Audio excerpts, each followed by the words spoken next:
Hello friends, welcome to kuboos kitchen. இன்றைக்கி வீடியோவில் நம்ம என்ன ரெசிபி பார்க்க போகிறோம்னா எண்ணெய் கத்திரிக்காய் குழம்பு. இந்த ரெசிபி எப்படி செய்கிறதுன்னு பார்க்குறதுக்கு முன்னாடி இது வரைக்கும் நீங்கள் நம்ம சேனலை சப்ஸ்கிரைப் பண்ணாமல் இருந்தீங்கன்னா மறக்காமல் சப்ஸ்கிரைப் பண்ணுங்கள், லைக் பண்ணுங்கள், ஷேர் பண்ணுங்கள், கமெண்ட்ஸ் பண்ணுங்கள். மறக்காமல் பெல் நோட்டிஃபிகேஷனை கிளிக் பண்ணுங்கள். அப்போ தான் நாங்கள் அப்லோட் பண்ணுற வீடியோஸ் உங்களுக்கு உடனுக்குடன் வந்து சேரும். வாங்க கிச்சனுக்குள்ளே போகலாம். இப்போ நாம் முதல்ல நம்ம மசாலா தயார் பண்ணிக்கலாம். அதுக்கு கேஸ் ஸ்டவ் ஆன் பண்ணிவிட்டு கடாயை வச்சுட்டேன். கடாய் நல்லா சூடாகட்டும். சூடான பிறகு ஒரு 3 டேபிள் ஸ்பூன் அளவு எண்ணெயை சேர்த்துக்கலாம். எண்ணெய் நல்லா காயட்டும். காஞ்ச பிறகு நான் பெரிய வெங்காயம் நீல வாக்கில் கட் பண்ணி சேர்த்துக்கிறேன். சேர்த்துட்டு எண்ணெயிலே நல்லா இது வதக்கி விடணும். இது கோல்டன் ப்ரௌன் கலர் ஆகணும்னு அவசியம் கிடையாது. இது கண்ணாடி பதத்தில் வதங்கினா போதும் இந்த வெங்காயம். அடுத்து நான் பார்த்திங்கன்னா ஒரு சுண்டு விரல் சைஸ்க்கு இஞ்சி எடுத்துக்கிட்டேன். ஒரு 5-6 பல் பூண்டு எடுத்துக்கிட்டேன். சேர்த்து நல்லா வதக்கி விடணும்.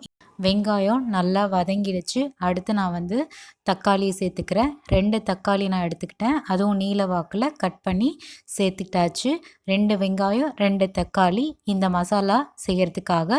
இப்போது தக்காளியும் நல்லா இந்த எண்ணெயிலே வதங்கி வரணும். இது கம்ப்ளீட்டாக சுருங்கி இருக்கணும் இந்த தக்காளி பார்த்திங்கன்னா. அடுத்து நான் 1/4 டேபிள் ஸ்பூன் அளவு மிளகு சேர்த்துக்கிறேன். நல்லா வதக்கி விட்டுக்கலாம். அடுத்து 1 டேபிள் ஸ்பூன் அளவு சீரகம், 1 டேபிள் ஸ்பூன் அளவு சோம்பு, அடுத்து மல்லித்தூள் 1 டேபிள் ஸ்பூன் சேர்த்துக்கலாம். அடுத்து 1/4 டேபிள் ஸ்பூன் மஞ்சத்தூள் சேர்த்துக்கலாம். அடுத்து காரத்துக்கு நான் மிளகாத்தூளை சேர்த்துக்கிறேன். 1 table spoon red chilli powder தான் நான் சேர்த்துக்கிறேன். அப்படி ரெட் சில்லி பவுடர் இல்லைன்னா நீங்கள் வீட்டில் இருக்க குழம்பு மிளகாவே நீங்கள் சேர்த்துக்கலாம்.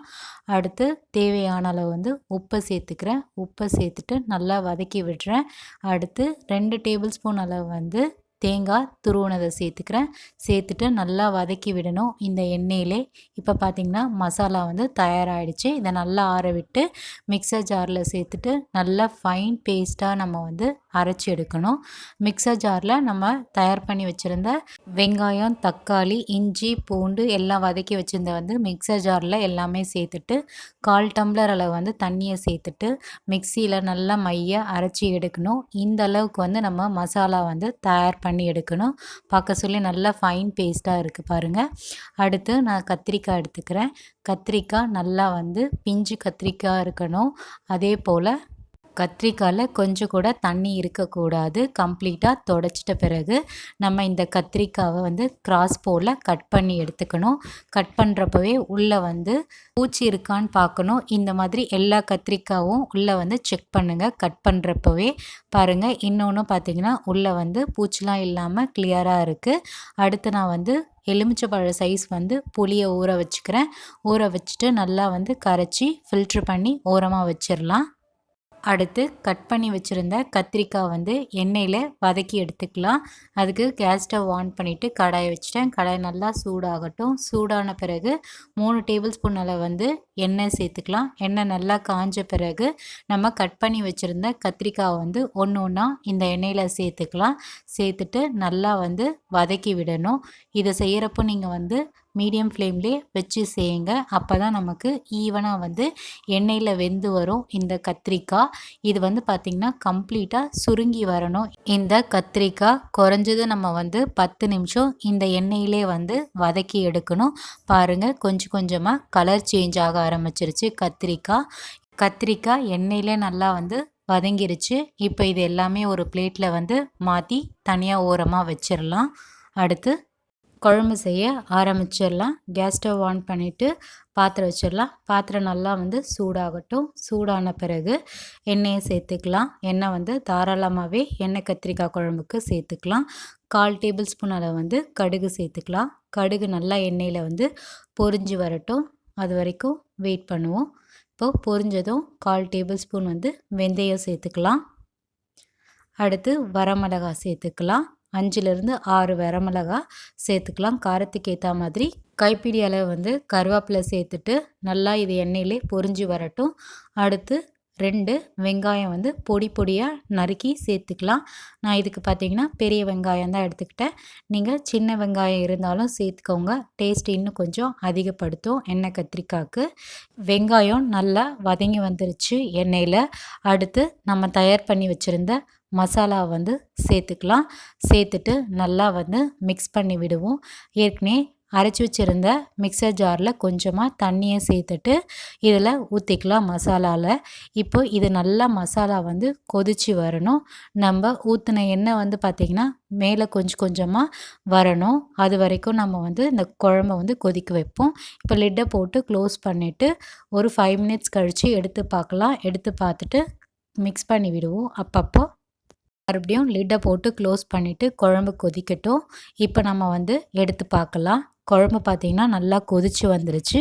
எண்ணெயும் நல்லா பிரிய ஆரம்பிச்சிருச்சு இந்த குழம்புல.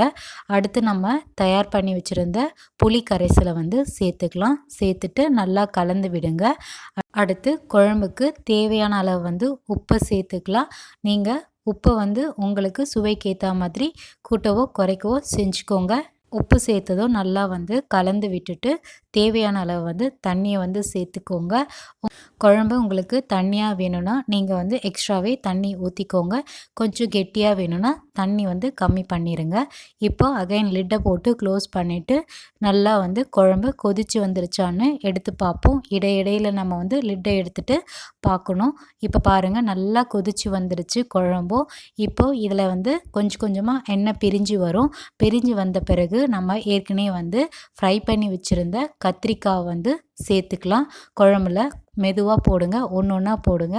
இதை போடுறப்போ லோ சிம்லேயே வச்சு ஒவ்வொரு கத்திரிக்காவும் நம்ம சேர்த்துக்கலாம். இப்போது முழுமையாக கத்திரிக்காய் சேர்த்தாச்சு. இப்போ லைட்டாக வந்து கலந்து விடுவோம். இந்த மசாலா ஃபுல்லாக இந்த கத்திரிக்காயில் இறங்கணும். ஒரு 5லேருந்து 6 நிமிஷம் வந்து இந்த குழம்பு வந்து கொதித்து வரணும். பாருங்கள் கொஞ்சம் கொஞ்சமாக நமக்கு எண்ணெய் வந்து பிரிஞ்சு வந்துருச்சு. அவ்வளோதான், எண்ணெய் கத்திரிக்காய் குழம்பு வந்து தயாராகிடுச்சு. இப்போ கேஸ் ஸ்டவ் ஆஃப் பண்ணிடலாம். அடுத்து நான் ஒரு பிளேட்டில் வந்து சாப்பாடு வந்து தேவையான அளவுக்கு போட்டுக்கிட்டேன். அடுத்து நம்ம தயார் பண்ணி வச்சுருந்த எண்ணெய் கத்திரிக்காய் குழம்பு வந்து சாதத்தில் சேர்த்து நான் பிசைஞ்சு சாப்பிட்டு பார்த்தேன். ரொம்ப அருமையாக வந்திருந்தது. கண்டிப்பாக நீங்களும் உங்கள் வீட்டில் செஞ்சு பார்த்துட்டு எப்படி இருக்குன்றதை எங்களுக்கு மறக்காமல் கமெண்ட்ஸில் தெரியப்படுத்துங்க.